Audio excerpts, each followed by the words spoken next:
Hello and welcome to fantasy playing 11। दोस्तों एक बार फिर से हम आपके बीच आ चुके हैं क्रिकेट से जुड़ी खबरों को लेकर के, और एक बार फिर से हम आपको बताने वाले हैं एक बेहतर फैंटेसी टीम।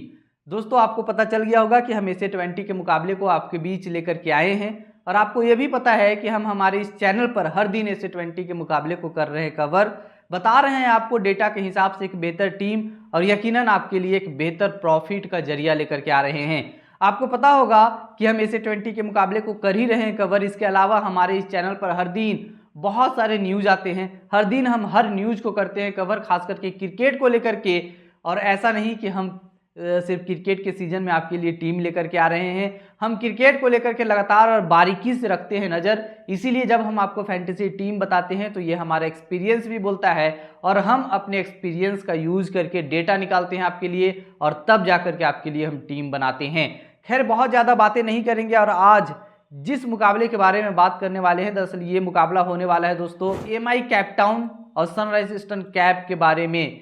इन दोनों टीमों के बीच में आपने मुकाबले साल 2025 में देखे होंगे। अगर आपको याद आ रहा होगा तो आपको पता होगा कि इस सीजन का पहला ही मुकाबला इन दोनों टीमों के बीच में खेला गया था, यानी कि इन दोनों टीमों के बीच में ये दूसरा मुकाबला इस सीजन।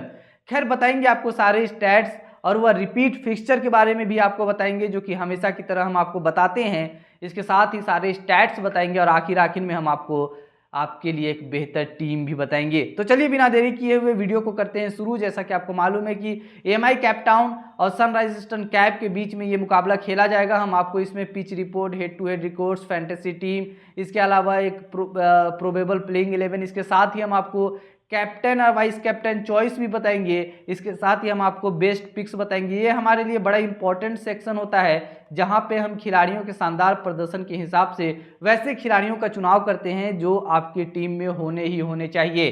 खैर ये मुकाबला कब खेला जाएगा तो बता दें कि 29 जनवरी को आपको ये मुकाबला देखने को मिलेगा, और रात 9 बजे को ये मुकाबला आपको देखने को मिलेगा। वेन्यू कौन सा होगा तो बता दें कि न्यूलैंड्स केप टाउन ये होने वाला है वेन्यू। अब बात अगर वेन्यू की कर ली ही गई है तो पिच के बारे में भी बात कर ली जाए कि यानी कि पिच कैसा बिहेव करने वाली है, पिच कैसा रहने वाला है न्यूलैंड्स केप टाउन का। तो चलिए बिना देरी किए हुए सबसे पहले पिच के बारे में ही जान लेते हैं। अगर पिच के बारे में बात कर ली जाए दोस्तों, तो ये पिच जो है सो शुरुआत में बड़ा लाइवली रहने वाला है, यानी कि हम 3 तरीके से आपको पिच बताएंगे, शुरुआत में, फिर बीच बीच में, और आखिर में पिच कैसा रहने वाला है। अगर बात शुरुआत के कुछ ओवरों की कर ली जाए तो आपको बता दें कि उस दौरान सीम मूवमेंट और बाउंस आपको देखने को मिलेगा, और जब सीम मूवमेंट और बाउंस रहेगा तो आपको पता है कि फास्ट गेंदबाजों को काफ़ी मदद मिलेगा। यानी कि जो टीम पहले गेंदबाजी कर रही है उसके शुरुआत में ओपनर्स के तौर पर गेंदबाजी करने जो भी आएंगे फास्ट गेंदबाज, यानी कि पेसर्स, उन्हें काफ़ी मदद मिलेगा। यानी कि पावर प्ले में आप पेसर्स के द्वारा रन विकेट जो है सो चटकते हुए देख सकते हैं, विकेट लेते हुए आप देख सकते हैं। इसके अलावा अगर मिडिल के ओवरों में बात कर ली जाए तो आपको बता दें कि यहाँ पे बैटिंग करना थोड़ा सा ईजी हो जाएगा, और इसके अलावा थोड़ा टर्न भी मिलेगा स्पिन डिपार्टमेंट को, यानी कि स्पिनर्स को थोड़ा असिस्टेंस मिलता हुआ मिडिल्स के ओवरों में आपको दिखाई देगा।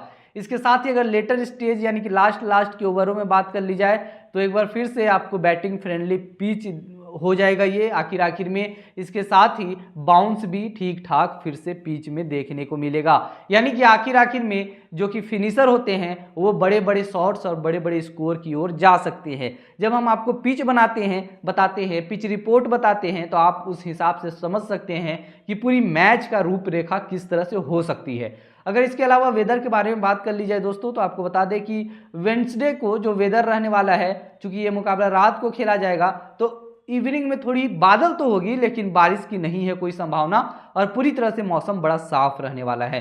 इसके अलावा ये पिच के बारे में हो गई, लेकिन चलिए स्टेडियम के स्टैट्स के बारे में जान लेते हैं।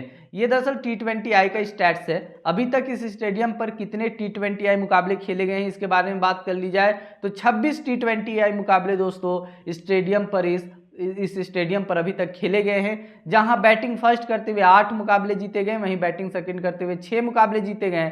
एवरेज स्कोर इस स्टेडियम का 154 रन का है दोस्तों। इसके अलावा इस स्टेडियम पर हाईएस्ट स्कोर 193 रन है, जो कि ऑस्ट्रेलिया ने बनाया है साउथ अफ्रीका के खिलाफ। लोवेस्ट स्कोर इस स्टेडियम पर 96 रन का है 10 विकेट के नुकसान पर, ये साउथ अफ्रीका ने बनाया है ऑस्ट्रेलिया के खिलाफ। तो ये रही स्टेडियम की स्टैट्स। लेकिन अब चलिए बढ़ते हैं आगे और जानते हैं कि स्टेडियम का यही स्टैट्स लेकिन A से 20 में कैसा हो जाता है, यानी कि इसी स्टेडियम पर A से 20 के जो अब तक मुकाबले खेले गए हैं उसका क्या रहा है स्टैट्स। तो आपको बता दें कि A से 20 के अब तक 15 मुकाबले आप यहाँ पे देख पा रहे होंगे खेले गए हैं। 6 मुकाबले बैटिंग फर्स्ट करते हुए जीते गए और 9 मुकाबले बैटिंग सेकेंड करते हुए जीते गए। जैसा कि हमने आपको बताया स्टेडियम का पिच कैसा होने वाला है, हमने आपको बताया था कि आखिर में बल्लेबाजी करना कितना आसान हो जाता है, और यहाँ पे आप देख भी पाएंगे कि सेकेंड इनिंग में यानी कि आखिर में बल्लेबाजी करने वाली टीम ने कैसे सबसे ज्यादा मैचों में जीत दर्ज की है। यानी कि हम सारे आंकड़े बहुत ही बारीकी से देख करके आपके लिए लाते हैं ताकि आपको उस तरह से कठिनाई का सामना न करना पड़े और आप जब टीम बनाने बैठें तो बहुत ही आसानी तरीके से बहुत अच्छी टीम बना करके आप उठें जो कि आपको प्रॉफिट दे करके जाएगी। इसके अलावा दोस्तों अगर हाईएस्ट स्कोर के बारे में बात कर ली जाए इस स्टेडियम का A से 20 का, ध्यान रखिएगा A से 20 का हम बता रहे हैं, तो 204 रन है 3 विकेट के नुकसान पर। यह सनराइज ईस्टर्न कैप ने यानी कि इस टीम ने बनाया किसके खिलाफ, डरबन सुपर जायंट्स के खिलाफ। जी हाँ दोस्तों, इसके अलावा अगर लोवेस्ट स्कोर के बारे में बात कर लिया जाए तो ये 105 रन है 9 विकेट के नुकसान पर, और ये किसने बनाया, ये जोबर्ग सुपर किंग्स ने बनाया किसके खिलाफ, इसके यानी कि MI केप टाउन के खिलाफ। अब चलिए बढ़ते हैं आगे। स्टेडियम का स्टैट्स हमने T20I का हो या फिर A से 20 का हो हमने बता दिया और पिच रिपोर्ट भी आपको बता दिया, और ओवरऑल मुकाबला क्या होने वाला है, कब होने वाला है, कहां होगा, ये सारी चीजें हमने आपको बताई। लेकिन सबसे important head to head records आपके लिए जानना इंपॉर्टेंट है। अगर इसके बारे में बात कर ली जाए दोस्तों तो आपको बता दें कि अब तक इन दोनों टीमों के बीच 5 मुकाबले एक दूसरे के खिलाफ खेले गए हैं। अब इन 5 मुकाबले जो एक दूसरे के खिलाफ इन दोनों टीमों ने खेले हैं, इस दौरान बता दें कि एक मैच जीता है MI केप टाउन ने और 4 मुकाबले जीते हैं सनराइज ईस्टर्न कैप ने। यानी कि आप यहां पे देख सकते हैं किस तरह से झुकाव सबसे ज्यादा सनराइज ईस्टर्न कैप की तरफ से है। लेकिन यहां पे थोड़ा इंटरेस्टिंग और फन वाली बात है कि इस सीजन थोड़ा पड़ रहा MI केप टाउन की तरफ भारी है, और चूंकि टीमों का स्वरूप भी बदला है तो आप पिछले कैसे रहे प्रदर्शन उस हिसाब से जज नहीं कर सकते हैं, क्योंकि जब ऑक्शन हुआ साल 2025 के इस A से 20 एडिशन से पहले तो टीमों का पूरा स्वरूप बदल चुका है। अब जो टीमें मजबूत हुआ करती थी कहीं ना कहीं उतनी नहीं रही, और हर टीम अब कहीं ना कहीं एक बड़ी और मजबूत स्थिति पर अभी फिलहाल देखी जा रही है। तो खैर हम इसीलिए हम आपको बता रहे हैं कि आप इस आंकड़े के बदौलत एकदम ना रहें और ये ना समझ लें कि एकदम से सनराइज ईस्टर्न कैप बहुत अच्छा प्रदर्शन आपको MI केप टाउन की तरफ से करते हुए देखी जा सकती है, ऐसा हरगिज नहीं है। लेकिन इसके अलावा हम आगे जो भी आपको आंकड़े बताने वाले हैं धीरे धीरे करके ये चीज़ें आपके लिए क्लियर होगी, और जब आप टीम बनाने बैठेंगे तो जैसा कि हमने पहले भी बताया कि एक बेहतर टीम बना करके उठेंगे।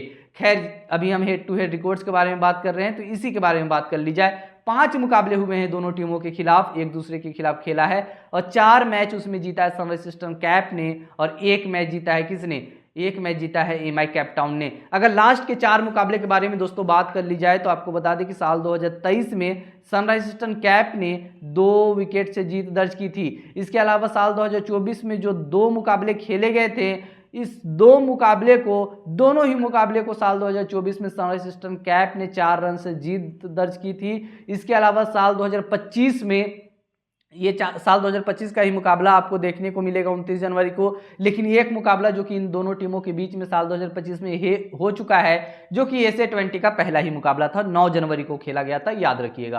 तो साल 2025 में जो मुकाबला हुआ था इन दोनों टीमों के बीच में, इसमें थोड़ा बड़ा वापसी करते हुए MI केप टाउन ने पहली बार जो है जो इस टीम के खिलाफ जीत दर्ज की थी, और जीत बड़ी छोटी नहीं थी, 97 रन से एक बड़ी विशाल जीत थी।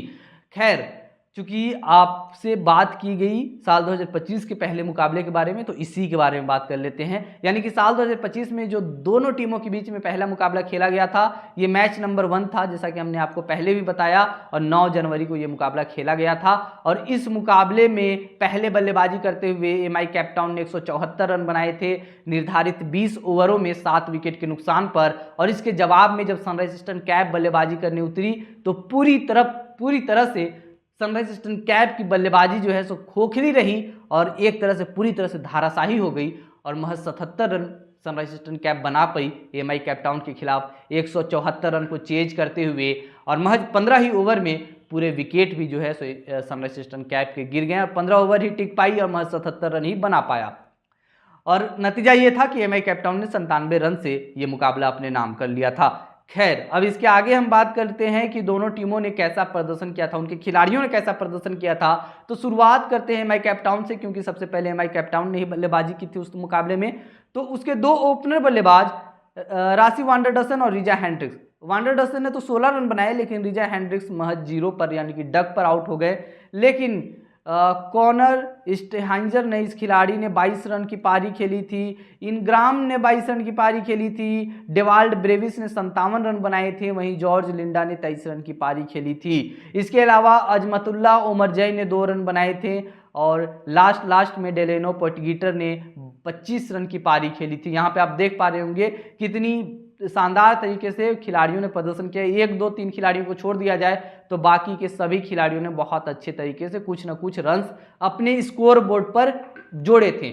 इसके अलावा अगर गेंदबाजों के बारे में बात कर ली जाए तो आपको बता दें कि डेनेलो पोर्टगीटर, इस खिलाड़ी ने जो कि 25 रन आखिर में नॉट आउट रहते हुए बनाने का कारनामा किया था। इस मुकाबले में 5 विकेट चटकाए थे, यानी कि पंजा खोला और 5 विकेट चटकाया।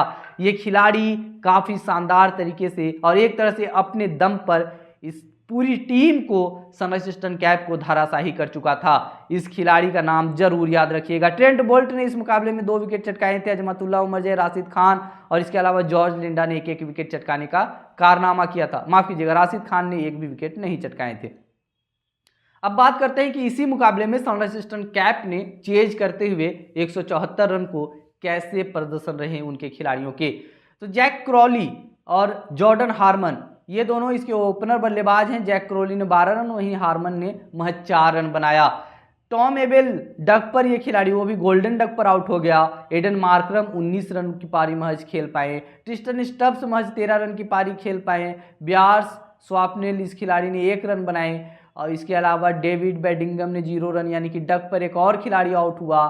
मार्को जॉनसन ने महज 14 रन बनाए। इसके अलावा लियम डॉसन ने 6 रन और सीमन हार्मन ने 6 रन की पारी खेली। यहाँ पे आप देख पा रहे होंगे कैसे सनराइजर्स ईस्टर्न कैप के बल्लेबाज पूरी तरह ताश की पत्तों की तरह एकदम धाराशाही सी हो चुकी थी। इसके अलावा अगर गेंदबाजों के प्रदर्शन के बारे में बात कर लिया जाए तो मार्को जॉनसन ने इस मुकाबले में 2 विकेट चटकाया था। ब्यार्स स्वैपनेल ने, इस खिलाड़ी ने 1 विकेट चटकाया था। रिचर्ड ग्लीसन ने 2 विकेट चटकाए। इसके अलावा लियम डॉसन और हार्मर ने 1 विकेट चटकाने का कारनामा किया था। तो दोस्तों यहाँ पे हमने आपको वो सारे आंकड़े बताएं जो कि इन दोनों टीमों ने एक दूसरे के खिलाफ उनका पिछला मुकाबला जो था, उस पिछले मुकाबले का पूरा स्कोर कार्ड हम आपके सामने रख चुके हैं। आप यहाँ देख पा रहे होंगे कि खिलाड़ियों ने किस तरह से प्रदर्शन करने का कारनामा किया है। अब चलिए बढ़ते हैं आगे और पॉइंट्स टेबल पर थोड़ी नजर डाल लेते हैं कि साल 2025 का पॉइंट्स टेबल फिलहाल कैसा है। पॉइंट्स टेबल 2025 का फिलहाल कैसा है, तो अगर बात एमआई केप टाउन की जाए तो पॉइंट्स टेबल पर दूसरे पायदान पर है, वहीं सनराइजर्स ईस्टर्न कैप तीसरे पायदान पर है। यहाँ पे आप देख पा रहे होंगे अभी तक एक और जहां एमआई केप टाउन ने 7 मैच खेला है और 4 में जीत दर्ज की है, वहीं सनराइजर्स ईस्टर्न कैप ने 8 मैच खेला है और ये भी 4 मुकाबले में जीत दर्ज की है। एक और जहां एमआई केप टाउन का पॉइंट्स 21 है, वहीं दूसरी ओर सनराइजर्स ईस्टर्न कैप का पॉइंट्स 19 है। तो ये रहा दोनों टीमों के पॉइंट्स टेबल। लेकिन दोनों टीमों के आखिरी के 5 मुकाबले में कैसा रहा है प्रदर्शन, जीता है कितना मुकाबला, इसके बारे में थोड़ी बात कर ली जाए तो आपको बता दें कि आखिर के 5 मुकाबले में एमआई केप टाउन का प्रदर्शन कुछ खास नहीं रहा। 1 मुकाबले हारी है इस दौरान और 1 मुकाबला बेनतीजा रहा है, लेकिन इसके अलावा 3 में जीत भी दर्ज की है। तो ये रहा आखिर के 5 मुकाबले में एमआई केप टाउन का प्रदर्शन। वहीं दूसरी ओर अगर सनराइजर्स ईस्टर्न कैप के आखिर के 5 मुकाबले में प्रदर्शन के बारे में बात कर ली जाए तो अपने लगातार 4 मुकाबले इस टीम ने जीती है, लेकिन अपना पिछला ही मुकाबला हार के आ रही है। तो ये रहा दोनों टीमों के लास्ट के 5 मुकाबले के प्रदर्शन के बारे में। अब चलिए जानते हैं दोनों टीमों की एक पॉसिबल प्लेइंग 11 और शुरुआत एमआई केप टाउन से करते हैं। इसमें Rassie van der Dussen, Ryan Rickelton, Reeza Hendricks, Dewald Brevis, Delano Potgieter, Colin Ingram, George Linde, Corbin Bosch, कप्तान राशिद खान, कगिसो रबाडा और ट्रेंट बोल्ट आपको ये दिखाई दे सकते हैं। ये 11 खिलाड़ी आपको एमआई केप टाउन की तरफ से खेलते हुए दिखाई दे सकते हैं। अब अगर सनराइजर्स ईस्टर्न कैप के बारे में बात कर ली जाए तो इसमें आपको Zak Crawley, David Bedingham, Tom Abell, Jordan Herman, कप्तान एडन मार्करम, ट्रिस्टन स्टब्स जो कि विकेट कीपर है, Marco Jansen, Liam Dawson, Simon Harmer, Ottneil Baartman और रिचर्ड ग्लीसन, ये 11 खिलाड़ी आपको सनराइजर्स ईस्टर्न कैप की तरफ से 29 जनवरी को एमआई केप टाउन के खिलाफ खेलते हुए दिखाई दे सकते हैं। खैर इसके अलावा जो भी कुछ बदलाव हो लाइनअप में हमारा टेलीग्राम चैनल है, वहाँ पे हम आपको बता देंगे। आप हमारे टेलीग्राम चैनल को जरूर ज्वाइन कीजिए। वहाँ ज्वाइन करके आप देख पाएंगे कि हम हमारी टीम कैसे दे रहे हैं। हर दिन हम मुकाबले से पहले एक अपडेटेड टीम भी देते हैं वहाँ, वो भी बिना किसी चार्ज के। बहुत से लोग आजकल चार्ज करने लगे हैं, लेकिन हम जो कुछ भी कर रहे हैं बस आप हमारे साथ जुड़ें और बहुत सारी चीज़ें आपको जानने को मिलेगी, आपको बहुत सारी टीमें मिलेगी और आपको बहुत सारा प्रॉफिट भी मिलेगा दोस्तों। अब चलिए बेस्ट पिक्स के बारे में बात कर ली जाए, और वो किस टीम की तरफ से, सनराइजर्स ईस्टर्न कैप की बेस्ट पिक्स। तो इसमें हम आपको बता दें कि एडन मार्करम को रख सकते हैं आप अपनी टीम में। इस सीजन इस खिलाड़ी ने 243 रन बनाए दोस्तों, बहुत ही अच्छे प्रदर्शन रहे इस खिलाड़ी की इस सीजन अपनी टीम की तरफ से। 8 मैच खेल करके और 40 का एवरेज आप यहाँ पे देख पा रहे होंगे। हाई स्कोर 82 रन बनाया है। मार्को जॉनसन एक पहली पसंद हो सकते हैं आपके लिए। इस सीजन 8 मैच खेल करके 164 रन बनाया है और विकेट भी चटकाया है, 12 विकेट चटकाए हैं। इसके अलावा रिचर्ड गिलिसन इस सीजन 8 मैच खेल करके 11 विकेट चटकाने का कारनामा किया है इसने। इसके अलावा जॉर्डन हार्मन के बारे में बात कर ली जाए तो 52 रन बनाए हैं इस सीजन। लेकिन आप कहेंगे कि महज 52 रन बनाया है 7 मैच खेल करके, लेकिन आपने इसे क्यों रखा है बेस्ट पिक्स में? तो हम इसके पीछे का कारण आपको अभी बताएंगे। इसके अलावा ओटनेल बार्टमैन, इस खिलाड़ी ने इस सीजन 7 मैच खेल करके 8 विकेट चटकाया है। इकोनॉमी भी देख सकते हैं शानदार है।